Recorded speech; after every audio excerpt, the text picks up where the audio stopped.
Masbate, Ticaurias. Narito tayo ngayon sa Barangay Pitugo, Katayngan, Masbate, kung saan ay pinuntahan natin ang isang dam site dito sa Barangay Pitugo, Katayngan, no?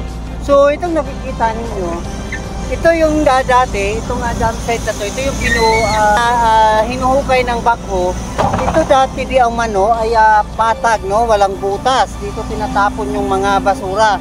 So ngayon, nung umupo si Mayor Alvin Co. Adoptante dito mismo sa bayan ng Katayngan, ay binisita kaagad itong dam site dito sa Katayngan at kanyang nakita na hindi maganda, no? Kasi ayon dapat sa kautusan ng DNR, ang dam site dapat ay may hukay, no? Walang hukay. Kung makikita natin dito sa likod, ayan, yung dyan sa likod na yan ay basta nakatambak lang, no? Walang hukay. Yan, mataas na yung tambak ng basura. At andito naman ay pinahukay ni Mayor Alvin Co. Adoptante para dito idam yung, no? So titingnan natin, tingnan natin yung lalim na para makita natin mamaya, no, yung lalim ng hinuhukay. So patuloy na naghuhukay yung backhoe dito sa dam site ito para malinis yung basura. At iniwasan din ng naturang mayor na yung mga basura kapag lumakas yung hangin ay nagsisiliparan, no? At napupunta doon sa mga kabaybayan dito sa Barangay Pitugo at yung iwasan din yung mga langaw. So titingnan natin yung nasa baba, yung nasa ilalim, at dito titingnan din natin yung mga basura, no? Yung para makita natin kung ano nga ba ang kalagayan ng dam site nito.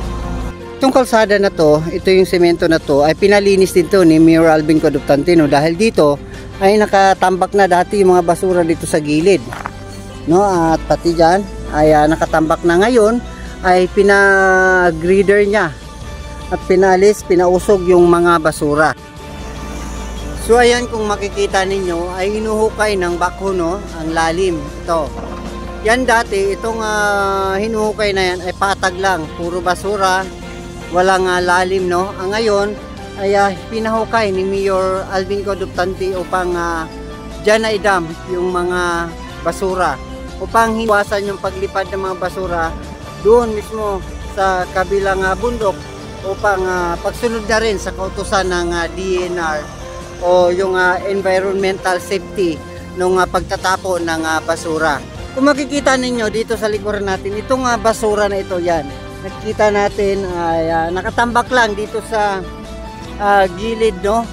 At ito semento na to, yan, lumampas na. Kaya nung naupo si Mayor Alvin Co. Adoptante ay pinatulak niya ito doon sa backhoe kaagad yung mga basura upang hindi na pumunta dito sa sementong ito. Pero pinapaayos ito ni Mayor Alvin Co. Adoptante kaagad at kanyang tiningnan upang masaayos at magandang pasilidad ng basurahan, no?